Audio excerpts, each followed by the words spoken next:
Deep thoughts, shallow host. All right, settle in, people. Let me tell you, I just wrestled my way through this book by a couple of French head cases, and my brain feels like it went 12 rounds with a washing machine.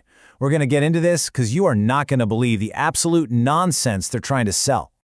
And that, right there, that was my first thought reading this thing. Seriously, it's like they took a bunch of philosophy books, a history textbook, and the entire plumbing aisle from a hardware store, threw it all in a blender, and just held the button down for an hour. But I gotta be honest, as completely insane as it is, it's kind of fascinating, you know? You're reading along, you're nodding, you're thinking, yeah, I see it. And then you stop and you go, wait a minute, what the hell am I agreeing to?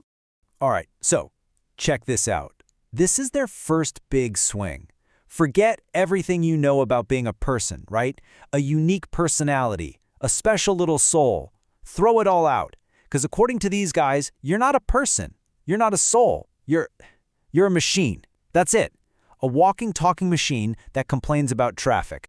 Yeah, so they got this real fancy term for it, desiring machines. Sounds important, doesn't it? Let me break it down for you. Just think about the pipes under your kitchen sink. You got the faucet machine, which wants to flow water. You got the drain machine, which wants to take the water away. And you got that little U-bend machine that wants to get clogged with God knows what. It's just a bunch of things connecting and wanting stuff. Well, that's you. You're just a collection of pipes and gears and valves wanting things and getting in the way of other things. It's beautiful in a real greasy needs a plumber kind of way. And this right here just lays it all out. Over on the left, that's you, thinking you're all special and complicated. On the right, that's what this book says you are. A unique personality? Nope, sorry, you're just a bunch of gears. A deep, complex soul? Nah, leaky pipes. A thinking individual? Get out of here, you're a toaster. A toaster? What kind of person thinks of this?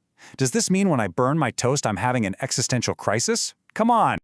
Oh, you thought we were done? No, it gets weirder. Just when you're getting used to the idea that you're a kitchen appliance, they hit you with this thing, the body without organs. I know, it sounds like something from a police report, right? But what they mean is, picture a giant, smooth block of Velveeta cheese, okay? No slices, no wrapper, no nothing. It's just cheese potential. And this block of cheese hates being organized. It hates being sliced. It just wants to sit there and be a blob. Well, that's the body without organs. It's the part of you that wants to do absolutely nothing and be left alone. So, just to recap, you're a toaster powered by a soul made of Velveeta. You following? Okay, good. Because now, these two head cases, they're stepping into the ring with the heavyweight champion of head shrinkers himself, Sigmund Freud. And let me tell you, they are not pulling any punches. So the big idea here is that there's this massive conspiracy, right? A secret plan to control all your little toastery desires. And it's got a name that sounds like a disease, Oedipalization. Ooh, scary. And what's its purpose? It's the grand cosmic plot to make you boring as hell. And here's the playbook. Step one, you start out with all this raw, wild energy, right? The desire to quit your job and just, become a professional bird watcher in the Amazon. Then, step two, psychoanalysis shows up. Some guy with a notepad and a funny little beard says, oh yes, the birds. This is actually about your mother. And then, bam, step three. All that wild, cosmic, Amazonian energy gets crammed into this tiny, boring box, the daddy, mommy, me triangle. They take the entire universe of what you could be and shrink it down to a bad family sitcom. Now, you'd think that'd be enough, right? I mean, you're a toaster. Freud's a con man. Story over. Nope. Are you kidding me? These guys were just warming up. Now they're going to take this whole desire machine thing and use it to explain, wait for it, all of human history. Everything. From the first guy banging rocks together to the guy who invented the self-checkout line. So their theory is, every society is just a different machine for controlling people's wants. Way back you had the savages. Their desires were all plugged into the earth. Very organic, I guess. Then the barbarians roll in with the king, and he's the despotic machine. He gets to have all the desires, and your job is to just shut up and build his pyramid.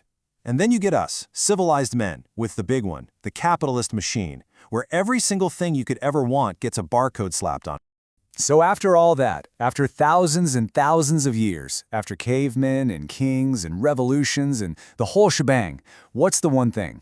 What is the one final product that this whole giant historical assembly line has been working overtime to produce? What is it all for? This is the grand prize. The entire arc of human history, all the wars and inventions and empires, it was all just a complicated scheme to make you sit at home and worry about your credit score. That's it. That's the punchline. The ultimate goal of civilization is to keep you on your couch, feeling vaguely anxious, and buying things you saw on the internet at 2 a.m. Get a load of these silly geese. All right, so, of course, after telling you that you're a household appliance and all of history is a scam to make you miserable, they've got a solution. Oh yeah, they've got an escape plan. This is the part where the geniuses who live on Planet Weirdo tell you how you should be living your life. So you better listen up. They call it schizoanalysis, and it's basically the opposite of therapy. The goal isn't to interpret your dreams about your mother, it's to cleanse them, to get rid of them. The point isn't to fix you, it's to unleash you. It's like, instead of taking your car to the shop to fix that weird rattle, you take it to a guy who just rips the hood off and says, "There, now I can breathe."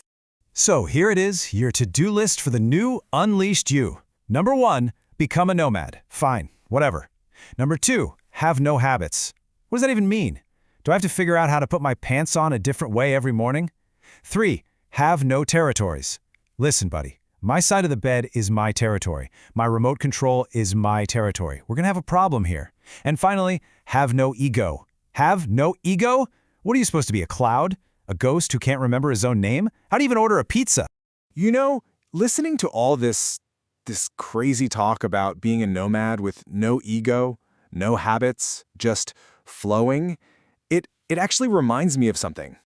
So I'm downtown the other day, right? And this parking meter's just broken. Blinking red, I'm trying to feed it quarters, it just spits them right back out. And I start getting mad, I start talking to the thing. I'm like, "Come on, you stupid machine, just take the desire, connect with my flow of currency. I'm trying to do schizoanalysis on a parking meter." And this thing, it just sits there, blinking. It has no habits, it has no territory, it definitely has no ego. And I realized, this parking meter, it's the perfect human being these guys are talking about. And it is completely and totally useless. So what's the takeaway? I mean, really? Are these guys onto something big? Are we all just leaky toasters in a big cosmic drama? Or did these two just spend a little too long in a room with poor ventilation? I don't know. You tell me. Now buzz off, you silly geese.